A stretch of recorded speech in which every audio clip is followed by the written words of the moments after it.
Assalamualaikum warahmatullahi wabarakatuh. Perkenalkan nama saya Amira Salsabila dengan NPM 23062927701. Sehubungan dengan tugas besar untuk UTS kelas kecerdasan buatan, saya akan mempresentasikan hasil dari development menggunakan ANN atau Artificial Neural Network Model dan software MATLAB untuk kasus heart failure dari clinical records. Adapun konten pembahasan dari tugas besar ini terbagi menjadi 4 bagian. Part pertama, introduction, di mana akan membahas secara singkat terkait makna dari regresi, klasifikasi, dan peran dari ANN pada model development. Part 2, case overview, akan dijelaskan terkait studi case dari dataset yang digunakan beserta formulasi coding script dari model MATLAB-nya. Part ketiga mendiskusikan hasil yang didapatkan dari proses regresi dan klasifikasi. Part keempat sebagai penutup, yaitu kesimpulan dari modeling yang telah dilakukan. Memasuki part pertama yaitu introduction, tujuan dari model regresi adalah untuk menemukan hubungan antara fitur input dan variabel target numerik. Dalam masalah regresi, sebuah ANN biasanya terdiri dari lapisan input yang akan menerima si fitur-fiturnya ini, kemudian ada hidden layer dengan fungsi aktivasi, dan beberapa neuron output. Regresi berfokus pada memperkirakan keluaran yang merupakan nilai numerik kontinu. Selanjutnya ada klasifikasi yang merupakan proses di mana model dilatih untuk memprediksi kategori atau label discrete berdasarkan fitur inputnya. Klasifikasi memfokuskan pada pemetaan data ke satu atau lebih kelas yang telah ditentukan. Terakhir ada ANN model yang merupakan model dalam kecerdasan buatan di mana terinspirasi oleh cara kerja otak manusia. ANN terdiri dari kumpulan unit pemrosesan sederhana yang disebut neuron yang dihubungkan bersama dalam berbagai lapisan untuk melakukan tugas tertentu, seperti klasifikasi, regresi, atau lainnya. Model ANN memiliki fungsi aktivasi yang digunakan untuk memperkenalkan nonlinearitas ke model sehingga ANN bisa mempelajari pola yang kompleks. Selanjutnya memasuki part kedua yaitu case overview terkait dataset yang akan digunakan. Pada kasus ini akan digunakan heart failure clinical records di mana pada tabel 1 tertera informasi variabel yang digunakan dalam fitur dataset dengan total 13 clinical fitur. Dataset tersebut berisi catatan medis dari 299 pasien yang mengalami gagal jantung. Beberapa fitur bersifat biner, seperti anemia, tekanan darah tinggi, diabetes, jenis kelamin, dan aktivitas merokok. Target dari regresi pada dataset ini memiliki output berupa periode atau total hari seorang pasien melakukan follow-up ke rumah sakit. Untuk membangun model yang mampu memprediksi jumlah hari follow-up ini berdasarkan fitur-fitur dari klinis atau fitur-fitur kesehatan si pasiennya. Nilai RMSE digunakan untuk mengukur seberapa baik model mampu memprediksi nilai target. Berdasarkan dataset ini, kolom datasetnya ini akan terbagi menjadi data regresi dan data klasifikasi, di mana input dari data regresi mencakup kolom A, C, E, G, H, dan I, dan outputnya berupa kolom L, yaitu time atau periode dari si jumlah hari follow-up-nya. Lalu data klasifikasi sendiri memiliki input dari kolom B, D, F, G, K, dan outputnya itu kolom M atau death event, di mana death event sendiri ini dikategorikan menjadi eh, dikategorikan dalam tipe biner, di mana satu dianggap pasiennya meninggal dan nol dianggap pasiennya hidup. Setelah menentukan datasetnya, kita memasuki formulasi yang dilakukan menggunakan skrip pada MATLAB dengan rincian berikut. Kita masuk ke sini. Pertama-tama kita akan melakukan input target data. Di sini kita masukkan dulu jangan lupa diupload dulu pada kolom file ini, file Excel-nya. Kemudian di sini kita ketik si judul dari file Excel-nya pada sheet berapa yang akan kita lakukan eh, regresi, lalu tentukan juga kolom inputnya. Di sini kolomnya A2 sampai F300 sebagai informasi data pasien. Lalu di sini targetnya dengan file yang sama kita tentukan juga kolomnya yang merupakan jumlah hari untuk pasien follow up.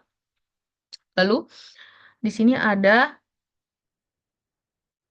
pembangunan model ANN-nya, di mana akan dilakukan fungsi pelatihan atau training menggunakan algoritma Leavenberg-Marquardt. Dilakukan variasi jumlah neuron dalam hidden layer yang berjumlah 1-30. Di sini kita pakai 2 hidden layer juga. Lalu akan membuat model jaringan secara feed forward dengan jumlah neuron dan hidden layer yang sudah ditentukan selama pelatihannya. Lalu di sini konfigurasi modelnya juga telah dibagi-bagi, di mana datanya ini dibagi menjadi 70% untuk pelatihan atau training, 15% untuk validasi, dan 15% lagi untuk pengujian atau testing. Memasuki pelatihan dan perhitungan error, di sini setelah dilakukan training jaringan sarafnya menggunakan input dan target, akan keluar Y prediksi, yang merupakan prediksi dari jaringan yang sudah dilatih. Perhitungan errornya di sini akan menggunakan RMSE atau root mean square error, menghitung selisih antara nilai prediksinya, yaitu Y prediksi ini, dan target asli atau T, mengkuadratkan kesalahannya, menghitung rata-rata, dan kemudian mengambil akar atau diakarin si nilai yang sudah ada ini untuk mendapatkan nilai RMSE-nya. Lanjut ke evaluasi model, di mana model diuji dengan berbagai konfigurasi. Di sini konfigurasinya itu 2 hidden layer dan 30 neuron. Nilai RMSE untuk setiap konfigurasi dicatat dan rata-rata setelah beberapa kali percobaan. Nah, di sini akan masuk ke comment window ketika kita running dari nilai RMSE di tiap konfigurasinya. Hasil terbaiknya ini akan dipilih berdasarkan nilai RMSE terkecil. Di sini akan diketahui base configuration-nya itu pada neuron berapa, layer mana, dan termasuk nilai RMSE-nya. Lalu memasuki plotting, di sini kita akan melakukan plotting untuk visualisasi nilai RMSE untuk model dengan hidden layer terhadap jumlah neuronnya. Ini kita lihat. Di sini setelah divisualisasikan akan keluar dari tiap hidden layer untuk tiap neuronnya ini pergerakannya bagaimana. Lalu kita juga akan plotting grafik eh, yang menunjukkan perbandingan antara hasil model terbaik dengan nilai target aslinya. Sini sudah terlihat perbedaan antara predicted values dengan target values-nya. Selain itu, nanti di sini di workspace-nya juga akan keluar nilai-nilai dari hasil running-nya. Di sini kita akan lihat si Y prediksinya. Dari Y prediksinya ini nanti akan kita masukkan ke Excel. Kalau di Excel bisa kita lihat hasilnya seperti ini. Nah, di sini kita punya time-nya sekian, lalu predicted time-nya sekian. Angkanya cukup jauh karena nilai RMS-nya juga cukup tinggi. Nanti akan dibahas pada slide berikutnya. Ini kita masuk ke hasil regresinya. Setelah melakukan formulasi, skrip yang telah rampung ini kan akan di-running untuk memperlihatkan hasil RMSE-nya. Diketahui konfigurasi terbaik ada pada neuron ke-26 untuk hidden layer kedua dengan nilai RMSE-nya ini 68,3. Nilai RMSE yang didapatkan ini masih tinggi dan akan mempengaruhi efektivitas dari model ANN. Dalam machine learning, penting untuk menemukan keseimbangan antara kompleksitas model, yaitu jumlah neuron dan hidden layer-nya, dan kemampuannya untuk generalisasi terhadap data baru. Namun, saya sendiri telah melakukan beberapa modifikasi terhadap dataset dan parameter input maupun hidden layer yang digunakan, tetapi hasil RMSE yang dihasilkan masih tinggi.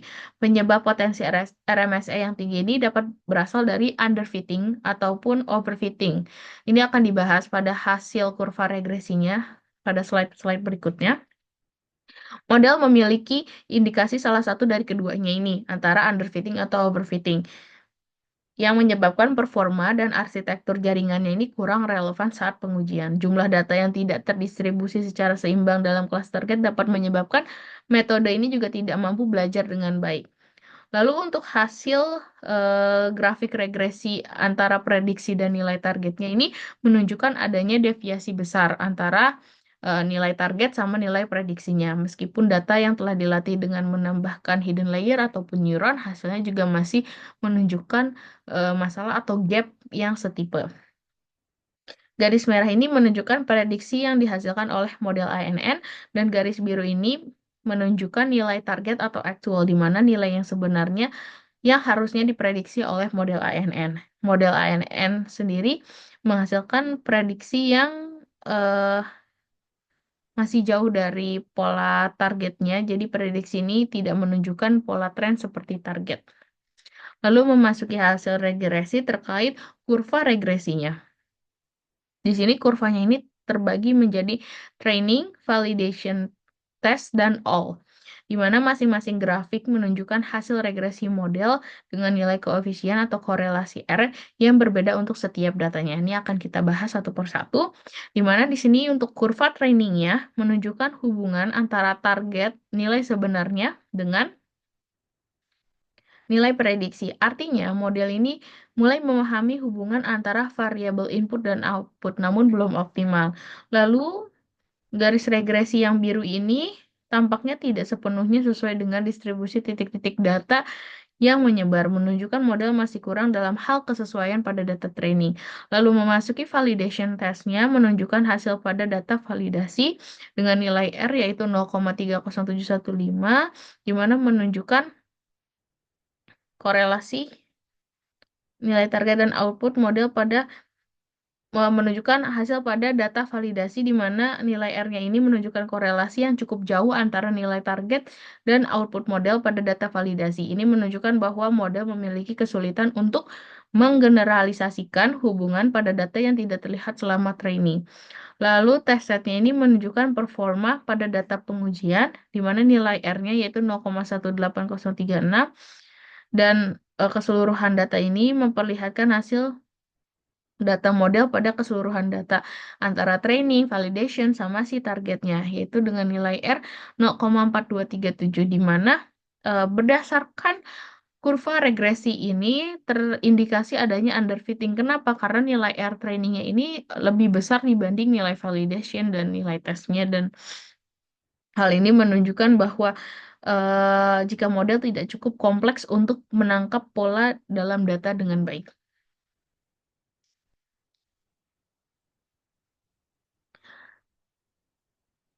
Setelah melakukan formulasi regresi, ini kita memasuki formulasi klasifikasi, di mana berdasarkan dataset yang telah dipilah, dilanjutkan ke tahap penulisan skrip untuk klasifikasi pada MATLAB. Kita pindah ke MATLAB, lalu kita pindah ke ini. Di sini sebelumnya kita CLC dulu dan clear agar workspace-nya bersih dan command window-nya juga bersih. Lalu di sini yang pertama kita akan mengawali dengan loading datasetnya. Di sini kita sama seperti yang regresi, kita masukin dulu si Excel-nya ke script dengan memanggil eh, apa namanya judul si Excel-nya dan sheet-nya yang sheet keberapa, yaitu kita di sini menggunakan sheet ketiga. Ini sheet ketiganya kita pilah lagi soalnya antara anemia, diabetes, high blood pressure, gendernya, smoking, dan death event yang akan mempengaruhi apakah pasien ini tergolong meninggal atau tergolong masih hidup.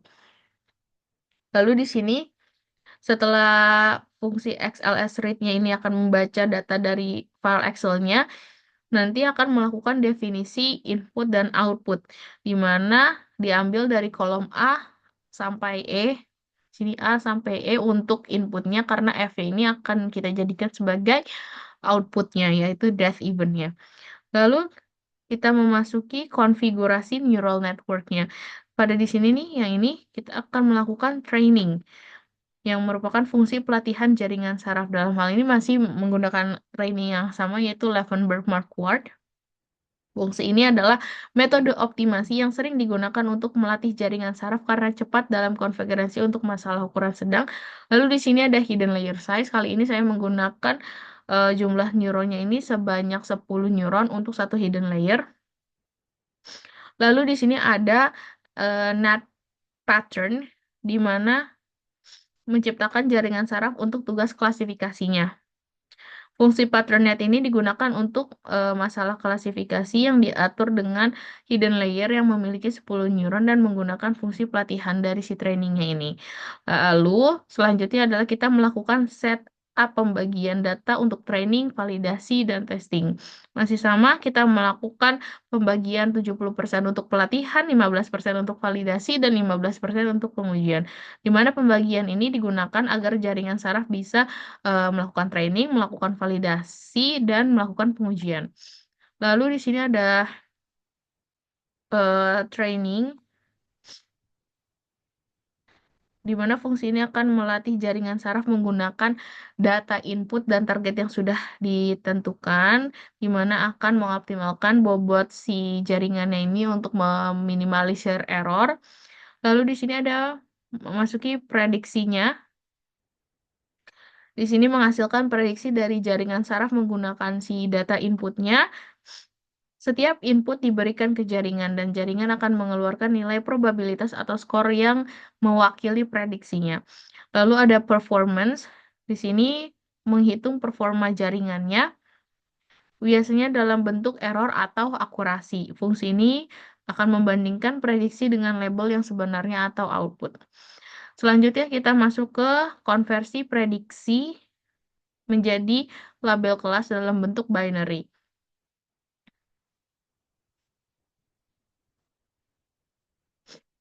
Nanti di sini ada tugasnya si klasifikasi biner, yaitu outputnya kan death event antara meninggal 1 atau hidup 0. Nah, prediksi probabilitas ini akan diubah menjadi kelas biner 0 atau 1 dengan membulatkan nilai probabilitasnya. Lalu memasuki nilai akurasi, di sini nilai akurasi ini merupakan persentase prediksi yang dihitung dengan membandingkan kelas yang diprediksi, si predicted kelasnya, dengan kelas aktual atau outputnya. Jumlah prediksi yang dibagi dengan total data tersebut akan dikalikan dengan 100 untuk mendapatkan si persentasenya. Lalu kita masuk ke tahap terakhir yaitu plotting. Ada dua grafik yang akan kita plotting, yaitu confusion matrix dan kurva ROC-nya. Di sini fungsi ini yang akan membuat si confusion matrix yang menampilkan berapa banyak data yang diklasifikasikan dengan benar nanti akan terbagi jadi true positif, true negatif, dan yang salah yaitu false positif dan false negatif. Di sini terakhir ada plotting kurva ROC di mana membantu memahami keseimbangan antara sensitivitas dan spesifisitas serta mengidentifikasi seberapa baik model membedakan antara dua kelas tersebut. Di sini bisa kita coba running.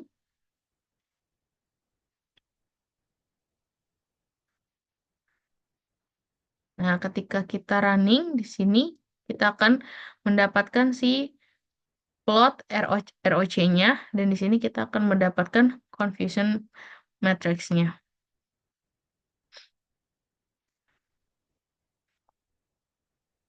Kita masuk ke pembahasannya ya. Di sini ada hasil klasifikasinya, di mana terkait kurva ROC atau receiver operating characteristic. Yang ini receiver operating characteristic menunjukkan hubungan antara true positive TPR, true positive rate dengan false positive rate dari model klasifikasi yang digunakan. Garis birunya ini menunjukkan kurva ROC model, sedangkan garis diagonal yang warnanya abu-abu ini mewakili model random guess-nya. Nilai performance dari model klasifikasi ini yaitu 0,2044, di mana nilai tersebut mengacu pada AUC atau area under curve dari kurva ROC ini, yang merupakan matriks yang memberikan gambaran tentang kemampuan model dalam membedakan antara kelas positif dan negatifnya. Lalu hasil klasifikasi juga menampilkan confusion matrix yang menunjukkan performa model klasifikasi neural network dalam memprediksi dua kelas, yaitu pasien yang hidup diberi binary 0 dan pasien yang meninggal diberi binary label 1. Dari confusion matrix ini terbagi menjadi kolom, yaitu target kelasnya. Kolom itu yang ke bawah, menunjukkan kelas sebenarnya dari data. Lalu ada baris atau yang ke kanan ini dari output kelasnya menunjukkan prediksi yang dibuat oleh model. Dari tiap eh, angka dari tiap kotak-kotak matriks ini, tiap kotaknya ini punya angka-angka yang mewakili jumlah prediksi dengan angka persentase menunjukkan proporsi relatifnya. Di mana di sini eh, ada true negatif, di mana 199 pasien ini diprediksi hidup oleh model. Dan mereka memang benar hidup atau masuk ke kelas 0. Dan proporsi ini 66,6% dari seluruh prediksi. Lalu ada false positive 89%. Pasien ini diprediksi hidup oleh model, tapi sebenarnya mereka meninggal karena sebenarnya di datanya itu dikategorikan satu. Nah, proporsi ini adalah 29,8% dari total pasien. Lalu ada false negatif yang 4 ini.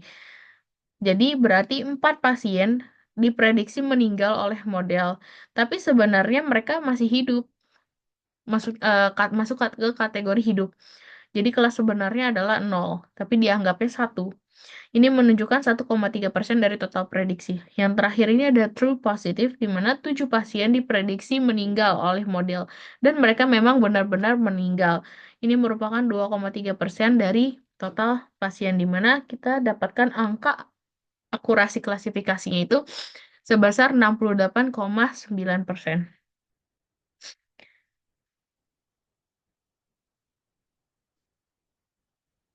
Model ini memiliki precision yang cukup rendah untuk kelas pasien meninggal, yaitu hanya 7,3%. Ini berarti dari semua pasien yang diprediksi meninggal, hanya 7,3% yang benar-benar meninggal. Dan ini menunjukkan banyak false positif, yaitu pasien yang diprediksi meninggal tapi sebenarnya hidup. Dan matriks ini menunjukkan bahwa kelas 0 atau pasien yang masih hidup itu jauh lebih dominan dibandingkan yang kelas 1 atau yang meninggal. Hal ini dapat menyebabkan model lebih cenderung memprediksi kelas mayoritas atau hidup, yang berakibat pada rendahnya kemampuan model untuk mendeteksi pasien yang meninggal. Berdasarkan proses development yang telah dilakukan dengan segala eh, kekurangan dari modelnya dan hasilnya, didapatkan kesimpulan bahwa nilai RMSE dari hasil regresi ini masih berada di angka yang tinggi, yaitu 68,3 harusnya, yaitu pada neuron ke-26 dan hidden layer kedua, di mana hasil klasifikasinya ini masih berada di persentase 68,9%, yang berarti modelnya ini berhasil mengklasifikasikan 68,9% dari data dengan benar. Ada saran nih untuk dilakukan selanjutnya jika peneliti eh, melakukan running untuk suatu dataset dan mengalami hal yang sama, dapat dilakukan beberapa evaluasi seperti mentuning si parameternya, melakukan pre-processing terhadap dataset. Dengan begitu, data yang diolah tidak mengalami underfitting ataupun overfitting. Sekian dari saya, terima kasih.